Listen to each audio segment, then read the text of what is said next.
মত দ্বিমতে আটকে আছে ঐক্য। প্রধানমন্ত্রীর ক্ষমতা কমানো সহ নানা বিষয়ে বিপরীত অবস্থানে রাজনীতিকরা। মৌলিক সংস্কার না হলে ফের স্বৈরাচারী আবির্ভাবের শঙ্কা কমিশনের। প্রধান উপদেষ্টার সঙ্গে সিএসির বৈঠকের বিষয়গুলো জনগণের সামনে স্পষ্ট করার দাবি বিএনপির। রমজানের আগে নির্বাচন নিয়ে নজির স্থাপনের আহ্বান। স্থানীয় ভোটে গুরুত্ব জামায়াতের। নির্বাচনে অনিয়ম ও রাষ্ট্রদ্রোহিতার মামলায় সাবেক সিএসি নুরুল হুদার ফের 4 দিনের রিমান্ডে। দিনের ভোট রাতে করায় জড়িতদের তথ্য জানতে করা হবে জিজ্ঞাসাবাদ। উড্ডয়নের পরই বিমানের ইঞ্জিনের ত্রুটি, পাইলটের দক্ষতায় বাঁচল 1.5 শতাধিক প্রাণ। শাহজালালে 1 বছরে 20টি বার্ড হিট।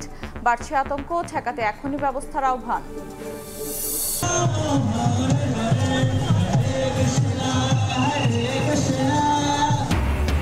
দেশজুড়ে সনাতন ধর্মাবলম্বীদের রথযাত্রা উৎসব। বিভিন্ন স্থানে বর্ণাঢ্য র্যালির আয়োজন। ধামরাইয়ে বসেছে মাসব্যাপী মেলা।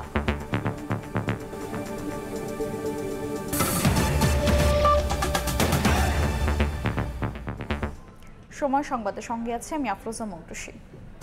দুদক, জনপ্রশাসন ও বিচার বিভাগ সংস্কারে ঐক্য তৈরি হলেও মৌলিক বিষয়ে বিপরীতমুখী অবস্থানের রাজনৈতিক দলগুলো। আনুপাতিক উচ্চকক্ষ, সাংবিধানিক ও সংবিধিবদ্ধ প্রতিষ্ঠানের নিয়োগে স্বাধীন কাউন্সিল গঠন এবং প্রধানমন্ত্রীর ক্ষমতা কমানোর মতো বিষয়ে আপত্তি রয়েছে বিএনপি সহ কয়েকটি দলের। তবুও পূর্ণাঙ্গ ঐক্যের ভিত্তিতে জাতীয় সনদ তৈরিতে আশাবাদী ঐকমত্য কমিশন। তবে যতটুকু ঐকমত্য তৈরি হবে তা বাস্তবায়নের পরামর্শ রাষ্ট্রবিজ্ঞানের। হাসান ওয়ালির রিপোর্ট। রক্তক্ষয়ী গণঅভ্যুত্থানে 2024 সালের 5 আগস্ট শেখ হাসিনা সরকারের পতনের পর দাবি ওঠে পুরো ব্যবস্থা আমূল পরিবর্তনের। রাষ্ট্রের বিভিন্ন খাতে সংস্কারের উদ্যোগ নেয় অন্তর্বর্তী সরকার। অক্টোবরের প্রথম ধাপে গঠিত 6টি সংস্কার কমিশনের প্রতিবেদন জমা পড়ে ফেব্রুয়ারি মাসে। এসব প্রতিবেদনের সুপারিশের বিষয়ে ঐকমত্য প্রতিষ্ঠার লক্ষ্যে 15 ফেব্রুয়ারি যাত্রা শুরু করে জাতীয় ঐকমত্য কমিশন। সংবিধান, নির্বাচন ব্যবস্থা, বিচার বিভাগ, দুদক ও জনপ্রশাসন সংস্কার কমিশনের 166টি সুপারিশের বিষয়ে 38টি রাজনৈতিক দল ও জোটের মতামত জানতে চায় ঐকমত্য কমিশন। মতামত দেওয়া 33টি রাজনৈতিক দলের সঙ্গে 20 মার্চ থেকে 19 মে পর্যন্ত 45টি অধিবেশনের মাধ্যমে প্রথম পর্যায়ের সংলাপ শেষ করে কমিশন। 2রা জুন দ্বিতীয় পর্যায়ের আলোচনা শুরু হয়।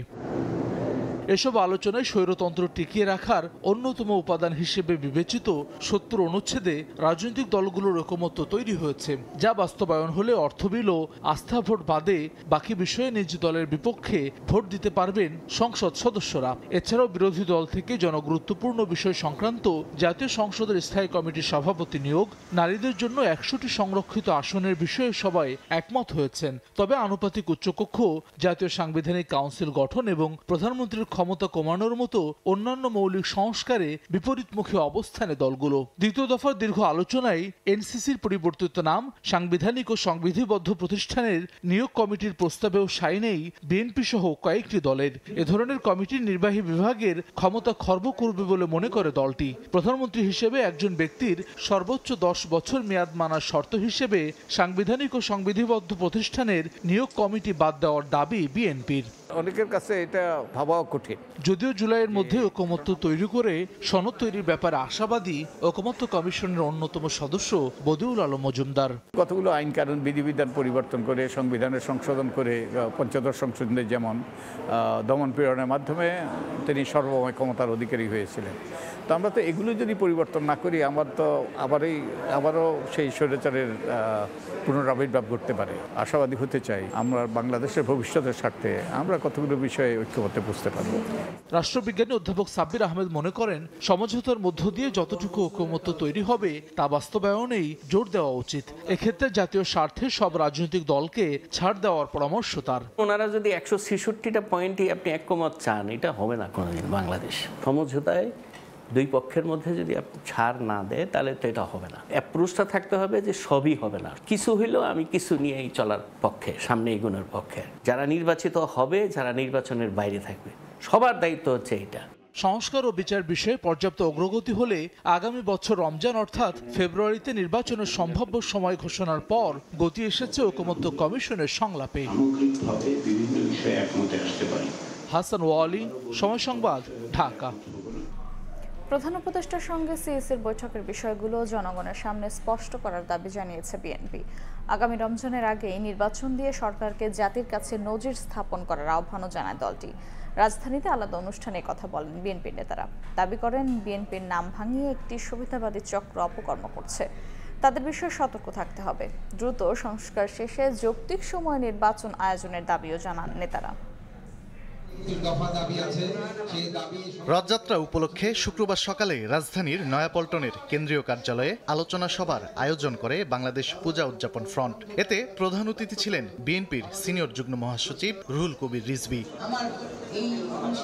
আলোচনা সভায় রিজভী বলেন, একটি সুবিধাবাদী চক্র বিএনপির নাম ভাঙিয়ে অপকর্ম করছে। এ বিষয়ে সবাইকে সতর্ক থাকার আহ্বান জানান তিনি। দ্রুত সংস্কার শেষে যৌক্তিক সময়ে নির্বাচন আয়োজনের দাবিও জানান রিজভী। অন্তর্বর্তীকালীন সরকার তো হচ্ছে বিএনপি এবং সমস্ত গণতান্ত্রিক রাজনৈতিক দলগুলোর সমর্থিত সরকার।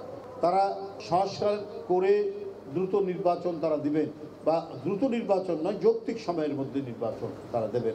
এদিন রাজধানীর প্রেস ক্লাবে এক আলোচনা সভায় প্রধান অতিথি হিসাবে যোগ দেন বিএনপির চেয়ারপারসনের উপদেষ্টা জয়নুল আবদিন ফারুক। আগামী রমজানের আগেই নির্বাচন দিয়ে সরকারকে জাতির কাছে নজির স্থাপন করার আহ্বান জানান তিনি। সবার একটি আশা, যে আশা নিয়ে মুগ্ধ খোকন রক্ত দিয়েছিল, যে আশা নিয়ে আমরা এখনো বুক বেঁধে আয়নাগরে দীর্ঘদিন নির্যাতিত হয়েছি, জেল কেটেছি, অত্যাচারিত হয়েছি। সেই কারণে আমরা আপনার কাছে আশাবাদী, রোজার আগে দেশে একটা নির্বাচন হবে। সেই নির্বাচনের প্রস্তুতি নিশ্চয়ই সরকার গ্রহণ করছেন। শেখ হাসিনা শুধু গণতন্ত্রকে ধ্বংস করেনি, দেশের শিক্ষা খাতকেও ধ্বংস করেছে বলেও মন্তব্য করেন বিএনপির নেতা। শিক্ষা কমিশন হওয়া দরকার। তানভীর হাসান মেঘ, সময় সংবাদ, ঢাকা। মানুষের প্রত্যাশা পূরণে রাজনৈতিক দলগুলোকে দলীয় স্বার্থের ঊর্ধ্বে উঠে কাজ করার আহ্বান জানিয়েছেন জামায়াতের আমির ডক্টর শফিকুর রহমান। আর দলটির সহকারী সেক্রেটারি জেনারেল মাওলানা মোহাম্মদ রফিকুল ইসলাম খান জাতীয় সংসদ নির্বাচনের আগে স্থানীয় ভোট দেওয়ার দাবি জানিয়েছেন। লন্ডন বৈঠকের পর জাতীয় নির্বাচনের দিনক্ষণ নিয়ে অন্তর্বর্তী সরকারের সঙ্গে রাজনৈতিক দলগুলোর দ্বন্দ্বের অবসান হলেও মৌলিক সংস্কার নিয়ে এখনও মতপার্থক্য রয়ে গেছে। শুক্রবার সকালে মৌলভীবাজারে গিয়ে এ নিয়ে কথা বলেন জামায়াতে ইসলামীর আমির। জেলা জামায়াতের সাবেক আমির দেওয়ান সিরাজুল ইসলাম মতলিবের স্বজনদের সঙ্গে দেখা করতে যান ডাক্তার শফিকুর রহমান। এ সময় মৌলিক সংস্কার নিয়ে মতানৈক্যের বিষয়ে সাংবাদিকদের প্রশ্নোত্তরে তিনি বলেন, মানুষের প্রত্যাশা পূরণে রাজনৈতিক দলগুলোকে দলীয় কাজ করতে হবে। রাজনীতি বাংলাদেশের যেন স্বচ্ছ হয়, সুন্দর হয়। আগামীর রাজনীতিটা যেন আবার ফেসিবাদের কোনো জন্ম না দেয়, বরঞ্চ জনপ্রত্যাশা যেন পূরণ হয়। এই ব্যাপারে রাজনৈতিক দল যারা আছেন তারা যেন সত্যিকার অর্থে মুখে যেভাবে বলেন সেইভাবে দলের স্বার্থের ঊর্ধ্বে উঠে দেশ এবং জাতির স্বার্থকে আমরা সবাই দেখতে পারি। এদিকে গাজীপুরে দলীয় একটি অনুষ্ঠানে জামায়াতের সহকারী সেক্রেটারি জেনারেল মাওলানা মোহাম্মদ রফিকুল ইসলাম খান জাতীয় সংসদ নির্বাচনের আগে স্থানীয় ভোট দেওয়ার দাবি জানান। স্বাধীনতার পর থেকে এখন পর্যন্ত দেশে দলীয় সরকারের অধীনে কোনো নির্বাচন নিরপেক্ষ হয়নি বলেও অভিযোগ করেন তিনি। তিনটি ভুয়া নির্বাচনের সাথে যারা জড়িত, মাঠ প্রশাসন থেকে শুরু করে সবাইকে বিচারের আওতায় আনতে হবে। কেয়ারটেকার সরকারের অধীনে স্থানীয় সরকার নির্বাচন করতে হবে। দ্রুত জুলাই গণহত্যায় জড়িতদের বিচার দৃশ্যমান করার দাবি জানান রফিকুল ইসলাম। স্ব জায়গায় নিজেকে। সরদার মোহাম্মদ আরিফ, সময় সংবাদ। দিনের ভোট রাতে করা সহ প্রশাসনের নির্বাচনের মাধ্যমে জনগণকে ভোটাধিকার থেকে বঞ্চিত করার অভিযোগে রাজধানীর শেরেবাংলা নগর থানার মামলায় সাবেক প্রধান নির্বাচন কমিশনার KM নুরুল হুদার 4 দিনের রিমান্ড মঞ্জুর করেছেন আদালত। দুপুরে ঢাকার চিফ মেট্রোপলিটন ম্যাজিস্ট্রেট আদালত এই আদেশ দেন। এর আগে নুরুল হুদাকে জিজ্ঞাসাবাদের জন্য 10 দিনের রিমান্ড আবেদন করে পুলিশ। আবেদনটি করেন মামলার তদন্তকারী কর্মকর্তা শেরেবাংলা নগর থানার উপপরিদর্শক মোহাম্মদ শামসুজ্জোহা সরকার। রিমান্ড আবেদনের ওপর শুনানির জন্য নুরুল হুদাকে বেলা 2:30টার পর আদালতে আনা হয়। এই মামলায় গত সোমবার নুরুল হুদার 10 দিনের রিমান্ডের আবেদন করেছিল পুলিশ। সেদিনও তার 4 দিনের রিমান্ড মঞ্জুর করেছিলেন আদালত। প্রথম দফায় রিমান্ড শেষে দ্বিতীয় দফায় তাকে আরও 4 দিনের রিমান্ডে পেল পুলিশ।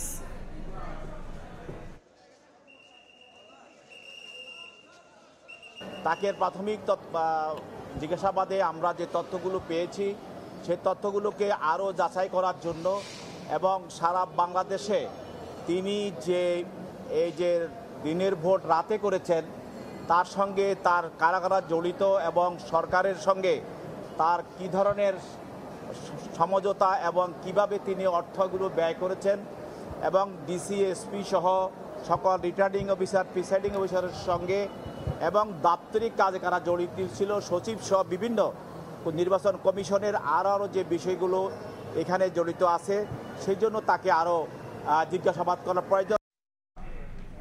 আওয়ামী লীগের রাজনৈতিক এজেন্ডা বাস্তবায়নে ব্যবসায়ীদের কাছ থেকে ২৭ কোটি টাকা হাতিয়ে নেয় সিআরআই। আছে ৩৫ কোটি টাকার এফডিআর। এমন প্রমাণ মেলায় সব নথি তলব করে ব্যাংকগুলোকে চিঠি দিয়েছে দুদক। একই সঙ্গে সংস্থাটি খতিয়ে দেখছে সিআরআই এর রাষ্ট্রীয় অর্থ লুটপাটের পরিমাণ। বিশেষজ্ঞরা বলছেন, বিরোধী মতের বিরুদ্ধে অপপ্রচার ও সরকারি অর্থ লুটপাটই ছিল সিআরআই এর মূল কাজ। Centre for research and information বা সিআরআই আওয়ামী লীগের গবেষণা শাখা হিসেবে পরিচিত এই প্রতিষ্ঠানটির বিরুদ্ধে বিস্তর দুর্নীতির অভিযোগে গেল ফেব্রুয়ারিতে অভিযান চালায় দুদক, যদিও বাস্তবে অস্তিত্ব মেলেনি। এখানে কোনো অফিসের সন্ধান পাইনি। তবে ব্যাংক অ্যাকাউন্টে ৩৫ কোটি টাকার এফডিআর সহ ব্যাংক লেনদেনের তথ্য পায়।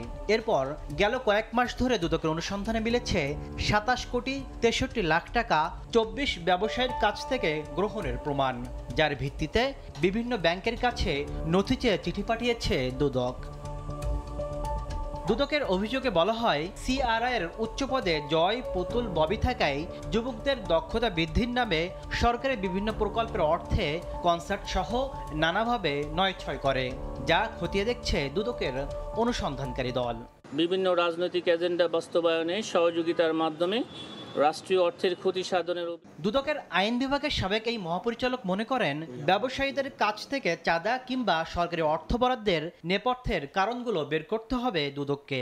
রাজনৈতিক এজেন্ডা তাদের যেটা ছিল সেইটা বাস্তবায়নের জন্য এই সমস্ত প্রতিষ্ঠানগুলো করেছে। তাহলে এই প্রতিষ্ঠানগুলো তখনকার আওয়ামী লীগ শাসকের সংশ্লিষ্ট ছিল। এখন এই সংশ্লিষ্ট প্রতিষ্ঠানে যে সমস্ত ব্যবসায়ী বা প্রতিষ্ঠান বা ব্যক্তি যারা অনুদান দিয়েছে, তারা এই অনুদানটা কি অনুদান হিসেবে দিয়েছে না কমিশন হিসেবে দিয়েছে, তার বিনিময়ে তারা কি ফায়দা পেয়েছে, এইটাই দুদকের খুঁজে বের করার দরকার, এবং তাহলেই এখানে দুর্নীতিকে প্রতিষ্ঠিত করা যাবে। এছাড়া বঙ্গবন্ধু মেমোরিয়াল ট্রাস্টের নামে আসা অর্থের উৎস অনুসন্ধান করছে দুদক। তাসলিম তৌহিদ, সময় সংবাদ, ঢাকা। ৮ আগস্ট নতুন বাংলাদেশ দিবস পালনের ঘোষণা বাতিল করা না হলে প্রতিবাদে সেদিন থেকেই জুলাই বেহাত দিবস পালনের ডাক দিয়েছে ইনকিলাব মঞ্চ। জুলাই সনদের দাবিতে ১ জুলাই লাল মার্চ কর্মসূচি ঘোষণা করেছে সংগঠনটি। সকালে ঢাকা বিশ্ববিদ্যালয়ের মধুর ক্যান্টিনে সংবাদ সম্মেলন করেন মঞ্চের মুখপাত্র শরীফ ওসমান হাদি। বলেন, সময় শেষ হয়ে যাওয়ার পরও জুলাই সনদ দেওয়া হয়নি, তাই সনদ আদায়ে ১ জুলাই শাহবাগ থেকে মানিক মিয়া এভিনিউ পর্যন্ত লাল মার্চ করবে ইনকিলাব মঞ্চ। এতে জুলাইয়ের শহীদ পরিবারের সদস্য ও আহতরা অংশ নেবেন। হাদি বলেন, ৮ আগস্ট নতুন বাংলাদেশ দিবস ঘোষণা জুলাই বিপ্লবের সঙ্গে বেইমানি, তাই ঘোষণা বাতিল না হলে বেহাত দিবস পালন করা হবে। ১৬ জুলাই আবু সাইদ দিবস না করে সর্বজনীন শহীদ দিবস হিসেবে ঘোষণারও দাবি জানান তিনি।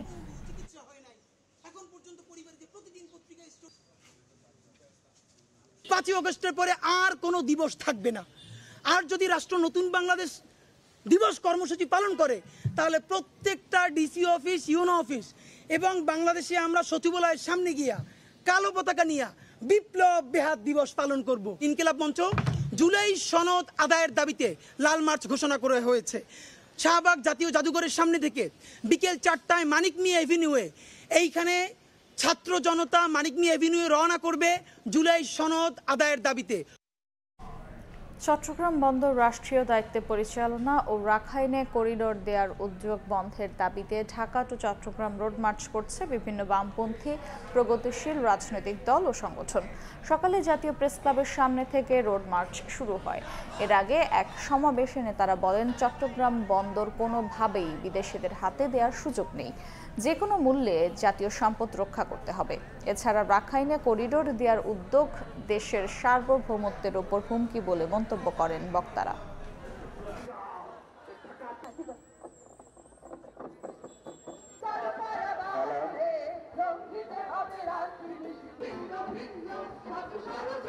নিউ মুরিং টার্মিনাল সহ চট্টগ্রাম বন্দর ব্যবস্থাপনা বিদেশিদের হাতে দেওয়া চলবে না।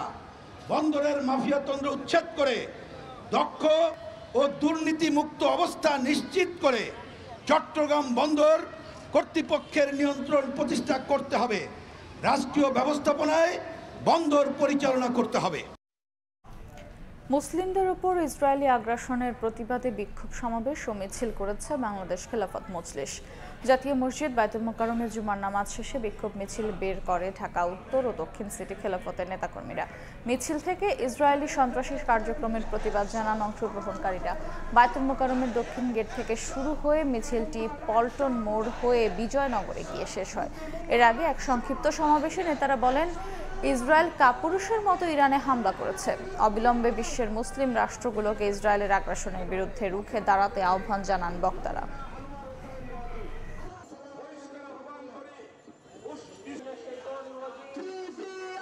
ইরান তাদেরকে প্রতিরোধ করার জন্য হামলা করেছে।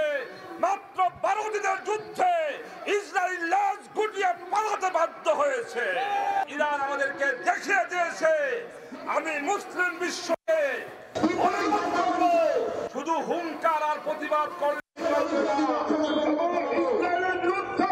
প্রতিরোধ হামলা করে ইসরায়েল নামক রাষ্ট্রকে বিশ্বের মানচিত্র থেকে মুছে ফেলবে। 154 যাত্রী ও 7 জন ক্রু নিয়ে উড্ডয়নের 21 মিনিট পরই করতে হয় জরুরি অবতরণ। সকালে সিঙ্গাপুরগামী বিমান বাংলাদেশ এয়ারলাইন্সের একটি ফ্লাইটে এমন ঘটনা ঘটেছে। কর্তৃপক্ষ জানিয়েছে, প্রায় 2500 ফুট উচ্চতায় পাখির আঘাতে উড়োজাহাজটিতে যান্ত্রিক ত্রুটি দেখা দেয়। শাহজালাল বিমানবন্দরে নিরাপদে অবতরণের কয়েক ঘন্টা পর যাত্রীদের নতুন ফ্লাইটে গন্তব্যে পৌঁছানোর ব্যবস্থা করে বিমান। বিশেষজ্ঞরা জানান, গত 1 বছরে বিমানবন্দরে কমপক্ষে 20টি বার্ড হিটের ঘটনা ঘটেছে। বড় ধরনের দুর্ঘটনা এড়াতে কার্যকর উদ্যোগ নেওয়ার পরামর্শ তাদের।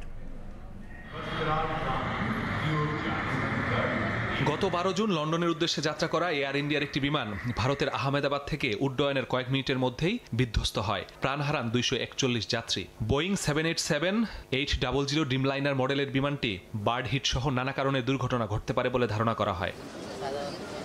এই ঘটনার 15 দিন যেতে না যেতেই বাংলাদেশে দুর্ঘটনায় কবলে পড়ল একই প্রতিষ্ঠানের বিমান। শুক্রবার সকাল 8টা 38 হযরত শাহজালাল আন্তর্জাতিক বিমানবন্দর থেকে উড্ডয়নের পরপরই বিমান বাংলাদেশ এয়ারলাইন্সের সিঙ্গাপুরগামী বোয়িং 373-800 মডেলের এয়ারক্রাফট দিয়ে পরিচালিত BG584 ফ্লাইটটি ইঞ্জিনে সমস্যা দেখা দেয়। তাৎক্ষণিকভাবে জরুরি অবতরণের সিদ্ধান্ত নেন পাইলট। উড্ডয়নের 21 মিনিট পর 8টা 59 2500 ফিট ওপর থেকে বিমানবন্দরের বে 14 নম্বরে পার্ক করা হয় বিমানটি। 154 যাত্রী এবং 7 জন ক্রু নিরাপদে অবতরণ করেন। স্টেশন ম্যানেজার জানান, বার্ড হিটের কারণেই এ সমস্যা। 12:15 নামবে অলরেডি চলে আসতেছে, আবুধাবি ফ্লাইটটা চলে আসতেছে। ফ্লাইটটা যাবে, এটা বাস হিট করছে, তো এটা তো আমরা জানবো না। বিশেষজ্ঞরা বলছেন 2500 ফিট ওপর থেকে জরুরি অবতরণ খুবই বিপজ্জনক। 4 ঘন্টার ফ্লাইটের ফিউয়েল আছে এই এয়ারক্রাফটের মধ্যে। ফুল বেলি ফিউয়েল নিয়ে একটা এয়ারক্রাফট ল্যান্ড করতে পারে না। নর্মালি এটা আকাশে বার্ন করে অথবা যে ফিউয়েলটাকে জেটিসন করে। তো যেটাই পাইলট করেছেন এটা একটা রিমার্কেবল বিষয়। 1 বছরে ঢাকা বিমানবন্দরে 20টির বেশি বার্ড হিটের ঘটনা ঘটেছে। এ কারণে যে কোনো সময় ঘটতে পারে বড় দুর্ঘটনা। এটা বার্ড হিটের ফলে ফ্যান ব্লেড 3টে ড্যামেজড হয়েছে। এখন টেকনোলজি অ্যাভেলেবল এবং সেটা নাকি ঢাকা এয়ারপোর্টে আছে, কি নষ্ট হয়ে আছে। তো এটা অত্যন্ত সিরিয়াস একটা ব্যাপার। সিভিল এভিয়েশন এটা অত্যন্ত সিরিয়াসলি এটাকে নিতে হবে। ভয়াবহ দুর্ঘটনা থেকে বাঁচতে বার্ড হিট বন্ধে কার্যকর উদ্যোগ নেওয়ার বিকল্প নেই বলে মনে করেন এভিয়েশন বিশেষজ্ঞরা। মাসুদুর রহমান, সময় সংবাদ, ঢাকা। প্রধান উপদেষ্টা অধ্যাপক মোহাম্মদ ইউনূস বলেছেন, টেকসই উন্নয়নের মূল মন্ত্র হলো সামাজিক ব্যবসা। বর্তমানে সংঘাতময় বিশ্বে স্বার্থপরতা এড়াতে পারলেই নতুন পৃথিবী গড়ে তোলা সম্ভব। সাফারির সামাজিক ব্যবসা দিবস উপলক্ষে আয়োজিত অনুষ্ঠানে বক্তব্য দেন ডক্টর ইউনূস। বলেন, বিগত সরকারের আপত্তি থাকায় এতদিন দিবসটি পালন করা সম্ভব হয়নি।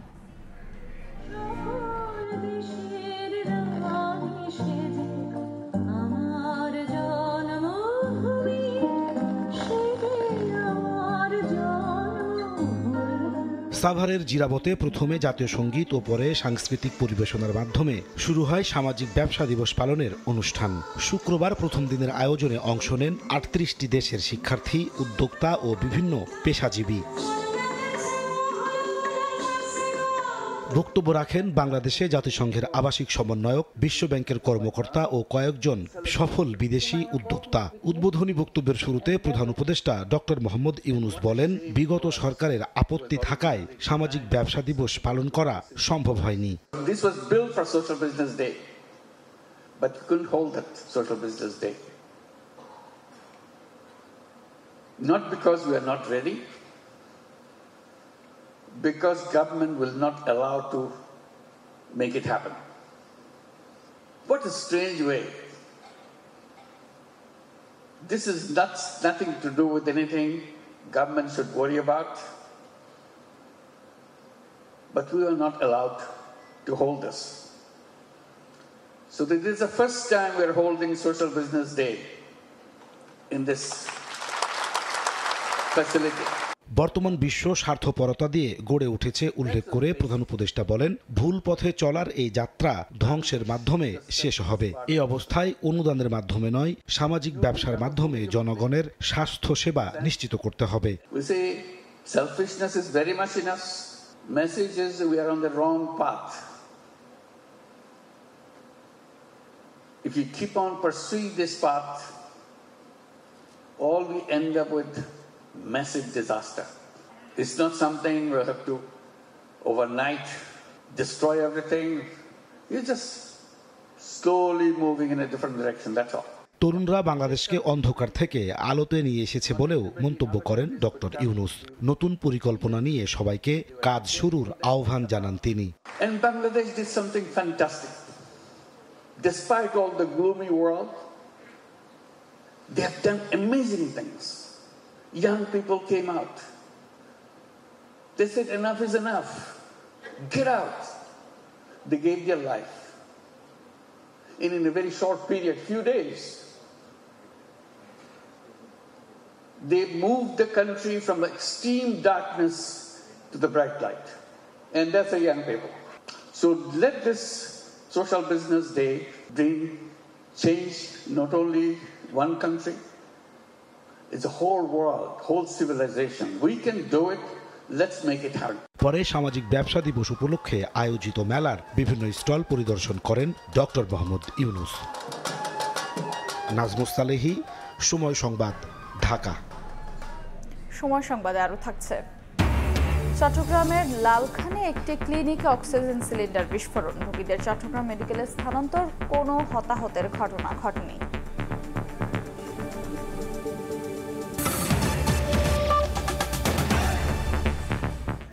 দেশজুড়ে সনাতন ধর্মাবলম্বীদের রথযাত্রা উৎসবে ঢল নেমেছে ভক্তদের। এই মুহূর্তে রাজধানীর দোয়েল চত্বর এলাকায় আছেন রিপোর্টার চন্দ্রিমা চৌধুরী এবং ধামরাই আছেন সহকর্মী মোজাফফর হোসেন জয়। সরাসরি শুরুতেই যাচ্ছে চন্দ্রিমার কাছে। সবাইকে রথযাত্রার অনেক অনেক শুভেচ্ছা। এই মুহূর্তে আছি রাজধানীর দোয়েল চত্বরে। এই রথযাত্রা শুরু হয়েছে স্বামীবাগ থেকে, সেখান থেকে কিন্তু পদযাত্রার মাধ্যমে রথের দড়ি টেনে ভক্তরা এসেছেন এই পর্যন্ত এবং পুরোটি পথ কিন্তু তাদের জন্য পরিষ্কার করা হয়েছে ঝাড়ু দিয়ে।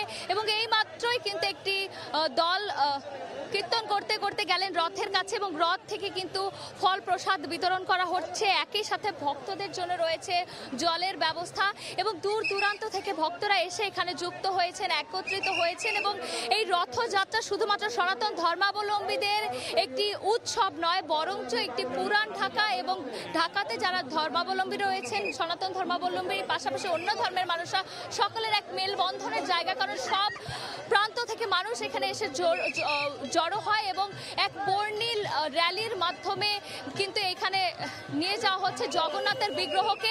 এই বিগ্রহ চলে যাবে কিন্তু ঢাকেশ্বরী মন্দিরে, সেখানে থাকবে 9 দিন পরে কিন্তু বিগ্রহকে নিয়ে আবার ফেরত দেওয়া হবে তার মূল মন্দিরে। একই সাথে জানিয়ে রাখতে চাই কিন্তু এখানে যে মানুষরা এসেছেন, ভক্তরা বলছেন যে এই যে দড়ি টানার মাধ্যমে তারা যে পুণ্য লাভ করেন, এর মাধ্যমে তারা স্বর্গবাসী হন এবং তাদের সকল পাপ মোচন হয়। একই সাথে কিন্তু তারা এখানে আসছেন এবং তারা সমগ্র বিশ্বের জন্য, পৃথিবীর জন্য মঙ্গল কামনা করছেন। তাদের কামনা ঈশ্বরের কাছে সকলের মঙ্গল হোক, প্রত্যেকটি আত্মা শুদ্ধ হোক হোক, এই জন্যই কিন্তু এই কামনাতেই তারা সকলে একত্রিত হয়ে এই দড়ি টেনে নিয়ে চলছে। এবং সকলে কিন্তু জানিয়ে রাখতে চাই খালি পায়ে রয়েছে এবং এই পুরো যাত্রাটি তারা খালি পায়ে করবে এবং রথ যেই পথ দিয়ে যাচ্ছে সেই পুরোটি পথ কিন্তু ঝাড়ু দিয়ে পরিষ্কার করা হচ্ছে, অর্থাৎ পরিচ্ছন্ন একটি পদযাত্রা তারা করে যাচ্ছে। এক্ষেত্রে জানিয়ে রাখতে চাই যে এই রথযাত্রায় যেন অসংখ্য মানুষ জড়ো হয়েছে এবং তারা কীর্তন করার মাধ্যমে, নাম কীর্তন করার মাধ্যমে কিন্তু এগিয়ে যাচ্ছেন। একই সাথে কিন্তু এখানে প্রভুরা রয়েছেন, একই সাথে এখানে কিন্তু আইন শৃঙ্খলা রক্ষাকারী বাহিনীদের পর্যাপ্ত উপস্থিতি লক্ষ্য করা গেছে। ঠিক এই রথযাত্রার সামনে অবস্থান করছে আইন শৃঙ্খলা বাহিনী, একই সাথে এই রথযাত্রার যে পেছনের দিকটাও কিন্তু আইন শৃঙ্খলা রক্ষাকারী বাহিনীরা গার্ড দিয়ে আসলে নিয়ে যাচ্ছে। এই মুহূর্তে কিন্তু রথের পরবর্তী খবরাখবর জানতে চলে যাব ধামরাইয়ে, সেখানে রয়েছে সহকর্মী রবিন। ধন্যবাদ চন্দ্রিমা। ঢাকার ন্যায় এই ধামরাইয়ের যে শ্রী যশো মাধবের যে রথযাত্রা, সেখানে কিন্তু লাখো মানুষের উপচে পড়া ভিড় আমরা দেখতে পাচ্ছি। মূলত এই ধামরাইয়ে যে মন্দির রয়েছে সেই মন্দির থেকে শুরু করে আপনার একদম রথখোলা পর্যন্ত কিন্তু দীর্ঘ যে সড়ক রয়েছে সেই সড়কের লাখো লাখো মানুষের উপচে পড়া ভিড় আমরা লক্ষ্য করছি। রথযাত্রাকে কেন্দ্র করে ইতিমধ্যেই কিন্তু আমরা যেটি দেখেছি যে মূলত এই ধামরাইয়ের যে পৌরসভা রয়েছে অর্থাৎ ধামরাই বাজার এলাকা রয়েছে, সেই বাজার এলাকা থেকে রথযাত্রাটি কিছুক্ষণের মধ্যেই মূলত টান দেওয়া হবে এবং রশিদের টান দেওয়ার মধ্য দিয়ে কিন্তু রথযাত্রার শুভ উদ্বোধন ঘোষণা করা হওয়ার কথা রয়েছে। ইতিমধ্যে কিন্তু আমরা যতটুকু জানতে পেরেছি যে রথযাত্রা উদ্বোধন করতে মাননীয় যে স্বরাষ্ট্র উপদেষ্টা রয়েছেন তিনি ইতিমধ্যেই উপস্থিত হয়েছেন এবং একই সাথে অন্যান্য যে অতিথি রয়েছে তারাও একটু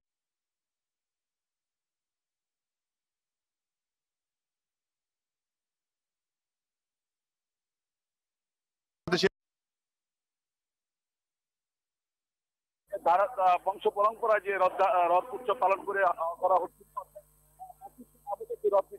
প্রায় 7.5 তলা যেটি এশিয়া মহাদেশের হয়েছিল, যেটি ধারণা করা হচ্ছে যে মূলত পুণ্যার্থীরা এবং লাখো লাখো মানুষ কিন্তু হিন্দু মুসলমান সহ উৎসুক জনতা কিন্তু এখানে রথ উৎসব দেখতে যারা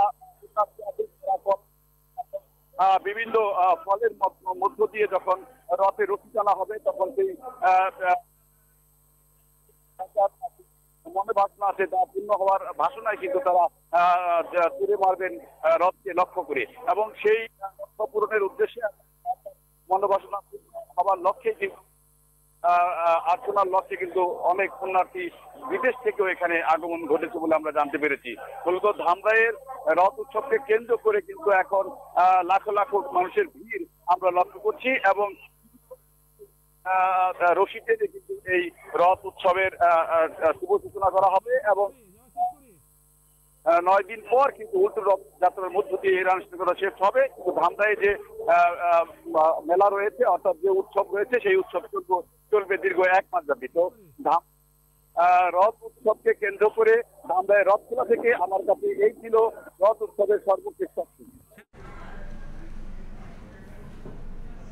রথ উৎসবের খবর জানছিলাম রাজধানীর ধামরাই ও দোয়েল চত্বর এলাকা থেকে।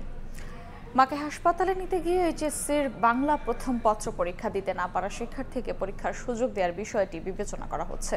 সকালে প্রধান উপদেষ্টার ফেসবুক পেজে দেয়া এক স্ট্যাটাসে এই তথ্য জানানো হয়। বলা হয়, মানবিক বিবেচনায় বিষয়টি গুরুত্বের সঙ্গে দেখা হচ্ছে। বাংলা প্রথম পত্রের পরীক্ষা নেয়ার বিষয়টি আইন ও বিধির আলোকে সমাধানের চেষ্টা করা হবে। বৃহস্পতিবার অসুস্থ মাকে হাসপাতালে পৌঁছে দিয়ে পরীক্ষা কেন্দ্রে প্রবেশ করতে দেরি হয় এক শিক্ষার্থীর। দেরির কারণে তাকে পরীক্ষায় বসতে দেয়া হয়নি। এ নিয়ে ভিডিও সামাজিক যোগাযোগ মাধ্যমে ভাইরাল হয়। 2 সপ্তাহ ধরে অস্থির দেশের চালের বাজার। সরবরাহ সংকট না থাকলেও কেজিতে বেড়েছে 6 থেকে 8 টাকা। দাম বৃদ্ধির জন্য কর্পোরেট ও মিলার সিন্ডিকেটকে দায়ী করছেন পাইকাররা। তবে খুচরা বিক্রেতারা অতিরিক্ত মুনাফা লুটছে। ধানের দাম বৃদ্ধির হিসাব কষে এমন পাল্টা অভিযোগ তুলেছে চালকল মালিকদের শীর্ষ সংগঠন। সবকিছুর দামই যে যার মতো করে যেভাবে বাড়াইতেছে। আমরা একদম লাস্ট পর্যায়ে, আমাদের তো কিছু করার থাকে না। টোটাল বাজার ব্যবস্থাপনা এটার জন্য রেসপন্সিবল। তাই ভরা মৌসুমে কেন চালের দাম বাড়লো? আমার প্রশ্ন হলো কেন বাড়লো? দাম নিয়ে এমন প্রশ্নের উত্তর না মিললেও সপ্তাহ ব্যবধানে রাজধানীর বাজারে কেজিতে 6 থেকে 8 টাকা বেশি দিয়ে চাল কিনতে বাধ্য হচ্ছেন অসহায় ভোক্তা। ম্যাক্সিমাম লোকের সীমিত আয়, তাদেরকে জীবন নির্বাহ করতে গিয়ে হিমশিম খেতে হচ্ছে। নিত্যপণ্যের বাজারে চালের দাম বৃদ্ধির মাসুল কি শুধু ঢাকার ক্রেতারাই গুনছেন? গত সপ্তাহে দিনাজপুরে যে মানের মিনিকেট বিক্রি হচ্ছে 65 টাকা কেজি দরে, বর্তমানে তা ঠেকেছে 72 টাকায়। কেজিতে 8 টাকা পর্যন্ত বেড়েছে ব্রিয়াটাস নাজির শাইলের দাম। ময়মনসিংহেও 6 থেকে 8 টাকা পর্যন্ত বেড়েছে চালের দাম। মিল মালিকে মাল দেয় না, কিনে দেয়, দাম বাড়াইবে লিগা।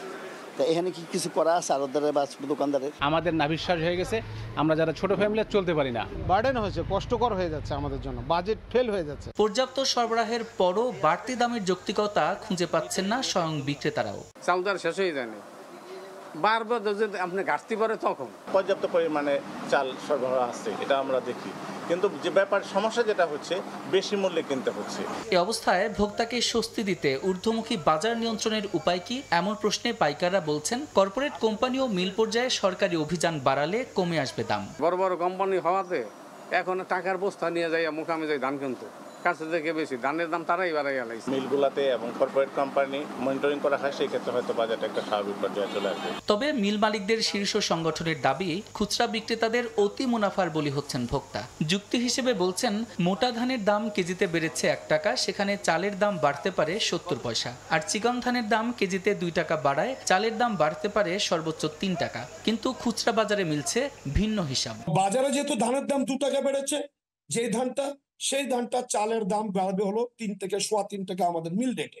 কিন্তু এই থেকে ফায়দা নিয়ে 6 টাকা 7 টাকা 8 টাকা তাদের ক্যাশ মেমো চেক করলেই পাওয়া যাবে আসলে তারা কি দামে কিনছে। এদিকে চালের দাম বৃদ্ধির কারণ খুঁজতে হিলিতে মাঠে নেমেছে জেলা প্রশাসন। অবৈধভাবে ধান মজুতের অভিযোগে 3টি গুদাম সিলগালা করার পাশাপাশি মামলা করেছে স্থানীয় খাদ্য বিভাগ। সাদিক হাসান ইমন, সময় সংবাদ, ঢাকা। দেশে করোনার সংক্রমণ বাড়লেও রাজবাড়ী সদর হাসপাতালে নেই পরীক্ষার কিট। স্বাস্থ্য বিভাগের নির্দেশনা সত্ত্বেও কর্মরতদের মধ্যে বিতরণ করা হয়নি সুরক্ষা সামগ্রীও। এখনও প্রস্তুত করা হয়নি আইসোলেশন ওয়ার্ড। 4.5 বছরও হয়নি আইসিইউ ইউনিট। এতে হতাশ রোগী ও স্বজনরা। আশিকুর রহমানের রিপোর্ট।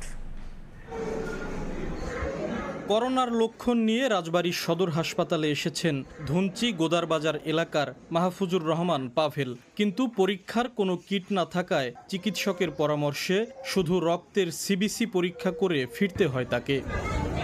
পাভেলের মতো করোনার উপসর্গ নিয়ে প্রতিদিনই এ হাসপাতালে ভিড় করেন অনেকেই। একই সমস্যায় সবাইকেই ফিরে যেতে হয়। এমনকি কোভিড-19 মোকাবিলায় স্বাস্থ্য বিভাগের নির্দেশনা সত্ত্বেও কর্মরতদের মধ্যে বিতরণ হয়নি স্বাস্থ্য সুরক্ষা সামগ্রী, প্রস্তুত করা হয়নি কোনো আইসোলেশন ওয়ার্ড। আমার 4 দিন যাবত জ্বর, ঠান্ডা, কাশি, এখন আমার কোভিড পরীক্ষা করার দরকার, কিন্তু এখানে তারা বলতেছে এখানে কিট নাই। পেশেন্টের সুরক্ষায় এবং নিজের সুরক্ষার জন্য মাস্ক ব্যবহার করে ডিউটি করতেছি।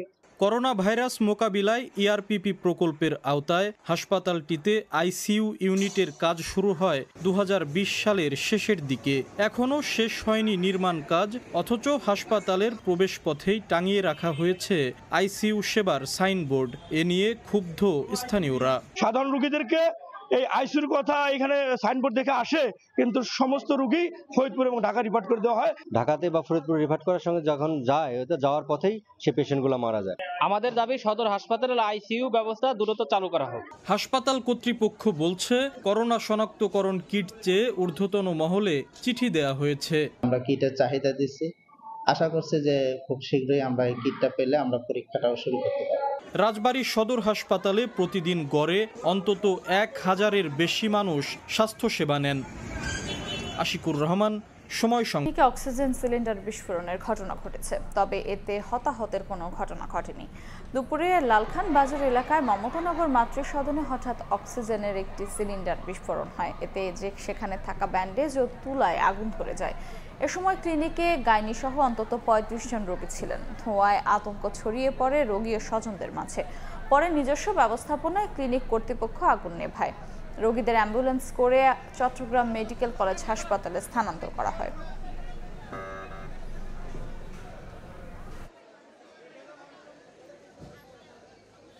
অক্সিজেন সিলিন্ডার লিকেজ হয়ে মূলত দুর্ঘটনাটা ঘটে। এখানে ওই যে এরা নিজেরা আগুন নিভাতে গিয়ে যে ডিসিপি এক্সটিংগুইশার ব্যবহার করেছে, এটার সাথে অক্সিজেন মিক্স হয়ে পুরো নিচের জায়গাটা অন্ধকার হয়ে গেছে, যার কারণে এখানে একটা আতঙ্ক তৈরি হয়েছে। এখানে কোনো আগুন নাই। ফরিদপুরের চর প্রশাসন ও সদরপুর উপজেলার দিন দিন তীব্র হচ্ছে নদী ভাঙন। গত 10 দিনে বিলীন হয়েছে আধা কিলোমিটার এলাকার ফসলি জমি। শতাধিক পরিবার সরিয়ে নিয়েছে ঘর, অনেকেই হারিয়েছেন ভিটেমাটি। ভাঙন রোধে দ্রুত ব্যবস্থা নেওয়া হবে বলে জানিয়েছে পানি উন্নয়ন বোর্ড। শিকদার সজলের তথ্য, ছবিতে রিপোর্ট। বিস্তীর্ণ জমি নদীগর্ভে বিলীন, স্রোতের ধাক্কায় ধীরে ধীরে ভাঙছে পার। উজাড় হচ্ছে ফরিদপুরের চর ভদ্রাসন উপজেলাবাসীর ফসলি জমি, বসতঘর। শুধু চর ভদ্রাসন নয়, ভাঙনের এমন চিত্র সদরপুরেও। 2 উপজেলার পদ্মা নদী বেষ্টিত ইউনিয়নগুলো প্রতিদিনই ভাঙনের কবলে পড়ছে। বিশেষ করে বর্ষা শুরু হওয়ার সঙ্গে সঙ্গে তীব্র আকার ধারণ করছে ভাঙন। গত 10 দিনে বিলীন হয়েছে আধা কিলোমিটার এলাকার ফসলি জমি। 5 বছর যাবত ধরে ভাঙতেছে, বাড়িঘরও কিছু মনে সরাই নিয়ে গেছে। বহুত দিন ধরে ভাঙতেছে, বাঁধের কথা আসলে বাঁধে নাই। ভাঙন রোধে কাজ শুরু করতে মন্ত্রণালয়ে চিঠি দেওয়া হয়েছে। দ্রুত ব্যবস্থা নেওয়া হবে বলে জানিয়েছেন পানি উন্নয়ন বোর্ডের নির্বাহী প্রকৌশলী। চর ভদ্রাসনের 3 কিলোমিটারের অধিক দৈর্ঘ্যের তীর প্রতিরক্ষা কাজ বাস্তবায়নের জন্য আমরা একটা ডিপিপি প্রণয়ন করে আমাদের মন্ত্রণালয়ে প্রেরণ করেছি। ওটা আশা করি খুব দ্রুত এটা অনুমোদন পাবে। সদরপুর ও চর ভদ্রাসন উপজেলার 8টি ইউনিয়ন নদী ভাঙনের কবলে পড়েছে। সময় সংবাদ, ফরিদপুর। 2 বছর পর দেশের বৈদেশিক মুদ্রা রিজার্ভ $24 বিলিয়ন ছাড়িয়েছে। বৃহস্পতিবার বিপিএম 6 অনুযায়ী রিজার্ভ দাঁড়িয়েছে $24.14 বিলিয়ন। 2023 সালের জুনের পর যা সর্বোচ্চ। বাংলাদেশ ব্যাংক সূত্র বলছে, রেমিটেন্সের পাশাপাশি বিভিন্ন আন্তর্জাতিক সংস্থা থেকে বড় অঙ্কের ঋণের কারণে রিজার্ভ বেড়েছে। আইএমএফ ঋণের চতুর্থ ও পঞ্চম কিস্তির $134 কোটি রিজার্ভে যোগ হয়েছে। আবার বিশ্বব্যাংকের বাজেট সহায়তার $50 কোটি মধ্যে বাকি $15 কোটি পেয়েছে বাংলাদেশ। এর আগে আরও $35 কোটি জমা হয়। এদিকে বাংলাদেশের মোট হিসাবে রিজার্ভ ছাড়িয়ে গেছে $29 বিলিয়ন। আগামী সপ্তাহে জাইকার $42 কোটি ও এআইআইবির ঋণের $44 কোটি যোগ হওয়ার কথা রয়েছে। রপ্তানির শীর্ষ 5 পণ্যের ওপর অতিরিক্ত নির্ভরশীলতা কমিয়ে আনছে তৈরি পোশাক শিল্প। বাড়ছে উচ্চমূল্য ও বৈচিত্র্যময় পোশাকের রপ্তানি আয়। এমন তথ্যই মিলেছে গত 2 অর্থ বছরের পরিসংখ্যানে। বাজার প্রতিযোগিতায় এমন সক্ষমতা বৃদ্ধিকে ইতিবাচক হিসেবে দেখছেন অর্থনীতিবিদরা। তবে বিকেএমইএ বলছে, বৈচিত্র্যময় পোশাকের বাজার সম্প্রসারণে সরকারি নীতি সহায়তা না পেলে দীর্ঘমেয়াদে সুবিধা করতে পারবে না ব্যক্তি উদ্যোগ। এমএস আরিফিনের রিপোর্ট। দেশের তৈরি পোশাক শিল্পের যে রপ্তানি আয় হয় তার 80% বেশি আসে মাত্র 5 ধরনের পণ্য থেকে। তবে ক্রমেই কমছে এই 5 পণ্য নির্ভরতা। পরিসংখ্যান বলছে 2021-22 অর্থ বছরের তৈরি পোশাক শিল্পের $4,261 কোটি $32 লাখ রপ্তানি আয়ের মধ্যে 82.4% এসেছে trousers, T shirts and knitted T shirts, sweaters, shirt and blouse ও আন্ডারওয়্যার, এই 5 ক্যাটাগরির পোশাক থেকে। পরের 2 অর্থ বছর একটু একটু করে কমেছে এই 5 পণ্যের রপ্তানি আয়ের হিস্সা। কারণ হিসেবে উদ্যোক্তারা বলছেন, বৈচিত্র্যময় পোশাকের রপ্তানি আয় বাড়ছে। এখনকার আমরা হুডি করছি, আমরা লেডিস ড্রেস করছি, আমরা নাইট ওয়্যার করতেছি, স্পোর্টস ওয়্যার করতেছি, ইভেন টেকনিক্যাল ওয়্যার আমরা করতেছি। ফলে আমাদের অ্যামাং দ্য প্রোডাক্ট আমাদের কিছুটা ডাইভার্সিফাই তো অবশ্যই হয়েছে এবং এটা ক্রমান্বয়ে বাড়ছে। উচ্চমূল্য আর বহুমুখী পোশাকের রপ্তানি আয়ের হিস্সা বৃদ্ধিকে বিশ্ববাজারে বাংলাদেশের সক্ষমতা বৃদ্ধি হিসেবে দেখছেন অর্থনীতিবিদরা। এই অবস্থায় পরিবর্তিত বাজার চাহিদা আর সম্পদের সীমাবদ্ধতা মাথায় রেখে পণ্য তৈরির পরামর্শ দিচ্ছেন তারা। ধীরে হলেও পণ্যের ক্ষেত্রে কিছু কিছু নতুন পণ্য যুক্ত হচ্ছে, যদিও এখনও আমরা বৃহৎ আকারে অল্প 10 থেকে 15টি পণ্যের উপরে নির্ভরশীল। কিন্তু আমার কাছে মনে হয় যে এটিকে আরও বৈচিত্র্যকরণের সুযোগ আছে এবং এটি যত বৈচিত্র্যকরণ হবে তত আমাদের জন্য সীমিত জ্বালানি দিয়ে বা সীমিত লোকবল দিয়ে আরও বেশি পরিমাণ ভ্যালু অ্যাড করে রপ্তানি করা সম্ভব। বিকেএমইএ বলছে, পণ্য বহুমুখীকরণে স্বল্প মেয়াদে ব্যক্তি উদ্যোগ যথেষ্ট হলেও দীর্ঘমেয়াদে প্রতিযোগী দেশগুলোর সঙ্গে টিকে থাকতে দরকার প্রণোদনা সহ সরকারের নীতি সহায়তা। শর্ট টার্মে আমরা আগে যেতে পারবো, কিন্তু এলডিসি গ্র্যাজুয়েশনের পরে কি হবে সেটা তো আসলে সরকারের অনেকটা নীতি নির্ধারণী পর্যায় থেকে তারা কিভাবে চাচ্ছে, তারা কি এই স্পিডটা, এই যে গ্রোথ যে রেটটা, এটা কি ধরে রাখতে চাচ্ছে কিনা। ফাস্ট ফ্যাশনের যুগে ক্রেতার চাহিদা মতো পণ্য পৌঁছে দিতে কাস্টমসের মূল্যায়ন জটিলতা সহ নানা ভোগান্তি দূর করার তাগিদ সংশ্লিষ্টদের। MS আরিফিন, সময় সংবাদ, ঢাকা। সব জটিলতা এড়িয়ে অবশেষে 950 কোটি টাকায় 2টি মাদার ভেসেল কিনছে বাংলাদেশ শিপিং কর্পোরেশন। এবারই প্রথম নিজস্ব টাকায় জাহাজ কেনার অনুমতি পেয়েছে সরকারি সংস্থাটি। চীন থেকে পুরোপুরি প্রস্তুত জাহাজ কেনা হবে, আর আগস্টেই যুক্ত হবে শিপিং কর্পোরেশনের বহরে। জাহাজ দুটি থেকে বছরে আয় ধরা হয়েছে 200 কোটি টাকা। শাখা টিপুর ক্যামেরায় বিস্তারিত জানাচ্ছেন কমল দে। গত 2 বছরের বেশি সময় ধরে নিজেদের টাকায় 2টি মাদার ভেসেল কেনার চেষ্টা চালিয়ে আসছিল বিএসসি, কিন্তু নানামুখী জটিলতায় বারবার সে প্রক্রিয়া বাধাগ্রস্ত হয়েছে। অবশেষে চলতি মাসে টেন্ডার আহ্বানের মাধ্যমে শুরু হয়েছে জাহাজ কেনার চূড়ান্ত প্রক্রিয়া। প্রতিটি জাহাজের সম্ভাব্য দর ধরা হয়েছে 450 থেকে 475 কোটি টাকা, আর জাহাজ কেনার পুরো টাকাই দেওয়া হবে বিএসসির নিজস্ব তহবিল থেকেই। বিএসসি প্রতিষ্ঠা হওয়ার পর থেকে এই প্রথমবারের মতো আমরা সম্পূর্ণ নিজস্ব সক্ষমতায় 2টি বড় সাইজের বাল্ক ক্যারিয়ার কিনতে যাচ্ছি। জটিলতার কারণে আগেই সময় ক্ষেপণ হয়, এবার চীনে তৈরি হওয়া একেবারে রেডিমেড জাহাজ কেনা হচ্ছে। 199 মিটার দৈর্ঘ্য, 33 মিটার প্রস্থ এবং 18 মিটার গভীরতার বাল্ক ক্যারিয়ার হিসেবে পরিচিত প্রতিটি জাহাজ 65,000 মেট্রিক টন পণ্য বহন করতে সক্ষম। যে সমস্ত আন্তর্জাতিক কনভেনশনস আছে, নিয়ম নীতিগুলি আছে, সেগুলি কমপ্লাই করা আমাদের জন্য ধীরে ধীরে সহজ হবে। স্বাধীনতার পর বিএসসির বহরে জাহাজ ছিল 35টি, কিন্তু নানা দুর্ঘটনা এবং জটিলতায় কমতে কমতে জাহাজ সংখ্যা দাঁড়িয়েছে মাত্র 5টিতে।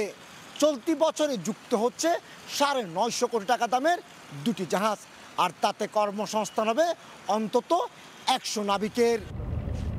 আন্তর্জাতিক মেরিটাইম অনুযায়ী যে কোনো দেশের সমুদ্র বাণিজ্যের ক্ষেত্রে 40% দেশীয় ক্যারিয়ার, 40% বিদেশি ক্যারিয়ার এবং বাকি 20% দেশি ও বিদেশি ক্যারিয়ার যৌথভাবে পরিচালনা করে। বর্তমানে বাংলাদেশি মালিকানাধীন 102টি জাহাজ দিয়ে মাত্র 11% পণ্য বহন সক্ষম। ন্যাশনাল কোম্পানির জাহাজ বাড়ুক, এটা আমরা সবাই চাই, কারণ এটার পিছনে অনেক কিছু জড়িত। প্রথম কথা হলো যে একটা ন্যাশনাল মেরিটাইম নেশন হিসেবে একটা প্রেস্টিজ। অন্তত 20 বছর পণ্য বহনে সক্ষম এসব জাহাজ থেকে বছরে 200 কোটি টাকা আয়ের লক্ষ্যমাত্রা নির্ধারণ করেছে বিএসসি। এর মধ্যে সংস্থাটির বছরে লাভ হবে 150 কোটি টাকা। এক্ষেত্রে আগস্ট কিংবা সেপ্টেম্বরে শুরু হবে জাহাজ দুটির বাণিজ্যিক যাত্রা।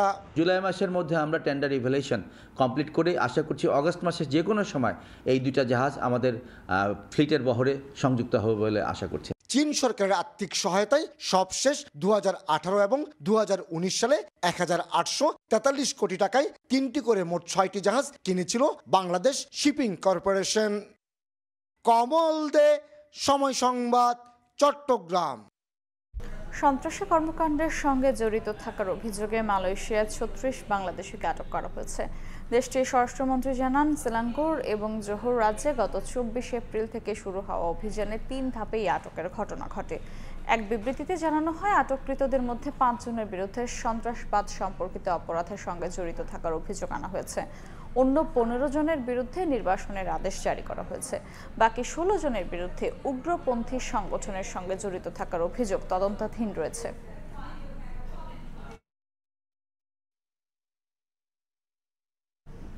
পানি বন্টন সহ ঢাকার সঙ্গে সব বিষয়ে গঠনমূলক আলোচনায় প্রস্তুত নয়াদিল্লি।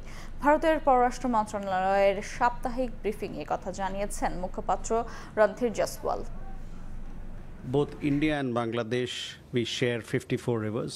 ভারত ও বাংলাদেশ উভয় দেশই 54টি নদী ভাগ করে নেই, যার মধ্যে গঙ্গা আছে। এই সহযোগিতার অংশ হিসেবে সংশ্লিষ্ট সব বিষয় নিয়ে আলোচনা করার জন্য দুই দেশের একটি দ্বিপাক্ষিক প্রক্রিয়া রয়েছে, যার নাম যৌথ নদী কমিশন। আমরা পারস্পরিকভাবে লাভজনক সংলাপের জন্য অনুকূল পরিবেশে বাংলাদেশের সঙ্গে সব বিষয়ে আলোচনায় প্রস্তুত আছি। That is conducive for mutually beneficial.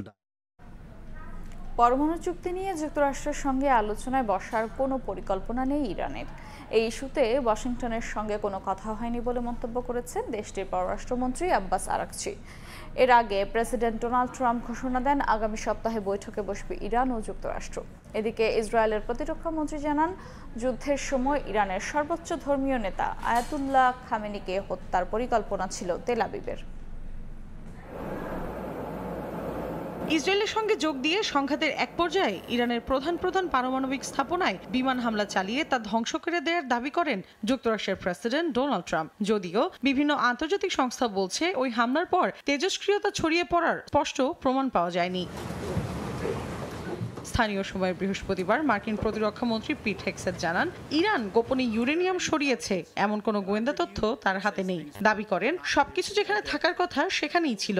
CIA ও জাতিসংঘ পরমাণু পর্যবেক্ষণ সংস্থার মূল্যায়ন তুলে ধরে হেগসেট বলেন, হামলায় ইরানের পরমাণু কর্মসূচি কয়েক বছর পিছিয়ে গেছে। হামলার সাফল্য নিয়ে হেগসেটের বক্তব্যকে সমর্থন জানিয়ে হোয়াইট হাউস জানায়, এই অভিযান ইতিহাসে ঠাঁই পাবে। ট্রাম্প প্রশাসনের দাবি, পরমাণু হুমকি শেষ হয়েছে এবং এখন তারা কূটনৈতিক পথেই এগোতে চায়। তবে তেহরানের দাবি, ব্যর্থ হয়েছে মার্কিন সেনাদের অভিযান। পাশাপাশি যুক্তরাষ্ট্রের সঙ্গে পারমাণবিক ইস্যুতে নতুন করে আলোচনায় বসার কোনো পরিকল্পনা নেই বলে জানিয়েছেন ইরানের পররাষ্ট্রমন্ত্রী আব্বাস আরাকচি। দেশটির রাষ্ট্রীয় টেলিভিশনে দেয়া এক সাক্ষাৎকারে তিনি বলেন, ইরান যখন আলোচনায় ছিল তখন যুক্তরাষ্ট্র ইসরায়েলকে সমর্থন দিয়ে সরাসরি তেহরানের পারমাণবিক স্থাপনাগুলোর উপর আক্রমণ চালায়। আলোচনা পুনরায় শুরু করার বিষয়ে এখনো কোনো চুক্তি হয়নি। আমি স্পষ্টভাবে বলছি, কোনো চুক্তি হয়নি, কোনো প্রতিশ্রুতি দেয়া হয়নি। এমনকি আলোচনা পুনরায় শুরুর বিষয়ে আমাদের মধ্যে কোনো কথাবার্তাও হয়নি। ইরানের সঙ্গে যুদ্ধ চলার সময় দেশটির সর্বোচ্চ ধর্মীয় নেতা আয়াতুল্লাহ আলী খামেনিকে হত্যার পরিকল্পনা ছিল ইসরায়েলের বলে মন্তব্য করেছেন প্রতিরক্ষা মন্ত্রী কাজ। তবে তাকে খুঁজে পাওয়া যায়নি বলে জানান তিনি। খামেনিকে হত্যার জন্য যুক্তরাষ্ট্রের অনুমতি চেয়েছিলেন কিনা এমন প্রশ্নের জবাবে কাজ বলেন, এসব ক্ষেত্রে তাদের যুক্তরাষ্ট্রের অনুমতির প্রয়োজন হয় না। সংঘাত নিরসনে কূটনৈতিক প্রচেষ্টার প্রতিশ্রুতি দিয়েছে ইউরোপীয় ইউনিয়ন। একই সঙ্গে সংস্থাটি বলছে, ইরান কখনোই পারমাণবিক অস্ত্র অর্জন করতে পারবে না। এদিকে যুদ্ধবিরতি কার্যকরের পর তেহরান জুড়ে স্বস্তি ফিরেছে। দোকানপাট খোলার পাশাপাশি স্বাভাবিক হতে শুরু করেছে জনজীবন। মৌসুমী সাথী, সময় সংবাদ। এই মুহূর্তে সিংহলী স্পোর্টস ক্লাব গ্রাউন্ডে আছেন রিপোর্টার তারেক হাসান শিমুল। সবশেষ খবর জানতে সরাসরি যাচ্ছি তার কাছে। তৃতীয় দিনের মাঝামাঝিতে এসেই যে বাংলাদেশের হার অনেকটা নিশ্চিত হয়ে যাবে এমনটাও হয়তো কেউ আশা করেনি। বাংলাদেশে যতটা বাজে পারফরমেন্সই করুক, গলের যে ধারাবাহিকতা ছিল সেটার উপর ভিত্তি করে অন্তত, কিন্তু প্রথম ইনিংসের পর দ্বিতীয় ইনিংসে এসেও একইভাবে ব্যাটসম্যানরা ব্যর্থ হয়েছেন। এখন পর্যন্ত আসলে বলতেই হয় বিজয়ের কথা দিয়ে শুরু করতে হয়। শুরুতেই একেবারে ইনিংসের শুরুতেই তিনি আসলে উইকেটটা বিলিয়ে দেন এবং কি দলকে একটা চাপে ফেলেন। আমার যতটুকু ধারণা এবং কি মনে হচ্ছে টিম ম্যানেজমেন্ট যতটুকু তার উপর প্রত্যাশা রেখেছিলেন এখানে আসলে সমাপ্ত হওয়া উচিত। তাকে যে সুযোগ দেওয়ার সেটা আসলে এনাফ দেওয়া হয়েছে। নিশ্চয়ই তিনি হয়তো বা টেস্ট ক্যারিয়ারের শেষটাও এখানে ন্যাশনাল টিমে অন্তত আমি যতটুকু মনে হচ্ছে যে এরপরে আর সুযোগ পাওয়া উচিত নয়। টিম ম্যানেজমেন্ট নিশ্চয়ই এটা ভাববে, কারণ এভাবে বারবার চাপে ফেলে, যদিও আজকে একটা ভালো পজিটিভ সূচনার একটা ইঙ্গিত দিয়েছিলেন, কিন্তু যেমনটা তার আসলে ইঙ্গিত দিয়েছেন কিন্তু শেষ পর্যন্ত পারেনি। তার ওই উইকেট পতনের পর কিন্তু বাংলাদেশ দলের পরবর্তীতেও আমরা দেখলাম যে এই চাপটা তৈরি হয়েছে এবং কি শ্রীলঙ্কান বোলারদেরকে আসলে যেটা আগেও বলছিলাম যে বুঝে খেলার যে বিষয়টা, তৃতীয় দিনে এসে উইকেটের চরিত্র বদলাবে, স্পিনাররা সুবিধা পাবে, সেটাই খুব বেশি নিশ্চিত কলম্বোর এই উইকেটে। যেমনটা বারবার সবাই আসলে এই বিষয়টা নিয়ে আলোচনা করছিল যে তৃতীয় দিনের পর থেকে উইকেটের চরিত্র পাল্টাবে, তাই বলে একেবারে টপ অর্ডারের 5 কিংবা শুরুর 5 ব্যাটসম্যান একেবারে এই 100 রান করতে করতে আউট হয়ে যাবে টেস্ট ক্রিকেটে, এমনটা আসলে বাংলাদেশের ক্রিকেট বলে হয়তো বা আমরা দেখি। কোনো ম্যাচে একেবারে খুব ভালো পারফরমেন্স হচ্ছে, আবার কোনো ম্যাচে একেবারে পারফরমেন্সের গ্রাফ একেবারে নিচে। টেস্ট ক্রিকেটের 25 বছর পূর্তি হয়েছে, আসলে আমরা এখন পর্যন্ত 25টা টেস্টই জিততে পারিনি। আসলে এই উদযাপন কিংবা আনন্দ উৎসব এগুলো আসলে থাকবে, থাকার পাশাপাশি যে আসলে যেই জায়গাটা জায়গাটায় সবচেয়ে বেশি গুরুত্ব দেওয়া দরকার সেই জায়গাটাতে মনে হয় আমাদের অনেকটাই ঘাটতি রয়ে গেছে। এবং কি আমিনুল ইসলাম বুলবুল এখন প্রেসিডেন্ট হয়ে এসেছেন, তিনি বিভিন্ন জায়গায় কাজ করেছেন, নিশ্চয়ই সেই জায়গাগুলোতে হাত দিবেন, কাজ করবেন। তবে যদি কলম্বো টেস্টের এই জায়গায় ফিরি তাহলে খুব বেশি সম্ভাবনা আমি দেখছি না কোনোভাবেই। ড্র তো নয়, জয় তো নয়, ড্রয়ের সম্ভাবনাও নেই, কারণ আরও 2 দিন বাকি রয়েছে। বাংলাদেশ আজকের এই দিনটাও শেষ করতে পারে কিনা সেটাও আসলে প্রশ্ন। লিটন এবং মিরাজ এই 2 ব্যাটসম্যান রয়েছেন স্বীকৃত ব্যাটার, যদি বলে থাকি তাদের উপরেই আসলে ভরসা। মিরাজকে আমরা দেখেছি শেষ দিকে তিনি অনেক ম্যাচে বেশ লম্বা লম্বা ইনিংস খেলেছেন, দলকে জয় উপহার দিয়েছেন, নিশ্চিত হারা ম্যাচ কি করেন আসলে সেটাই আসলে দেখার বিষয়। কলম্বোতে 2 ব্যাটসম্যানের এখন আসলে সেই আশায় থাকতে হবে তাদের ব্যাটে রান পেলে হয়তো বা কিছু একটা পজিটিভ স্বপ্ন জাগবে। তো আমার কাছে কলম্বো থেকে এই ছিল সবশেষ খবর। কলম্বো টেস্টের খবর জানছিলাম শ্রীলঙ্কা থেকে। এ পর্যায়ে শীর্ষ সংবাদ জানিয়ে দিচ্ছি আরেকবার।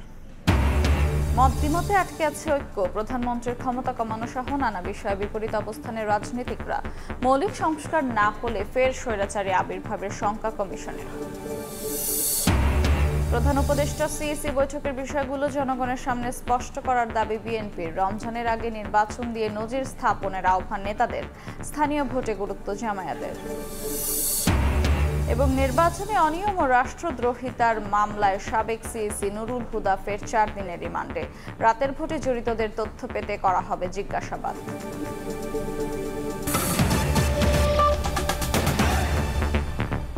এই ছিল সময় সংবাদে, সঙ্গেই থাকুন সময়ের।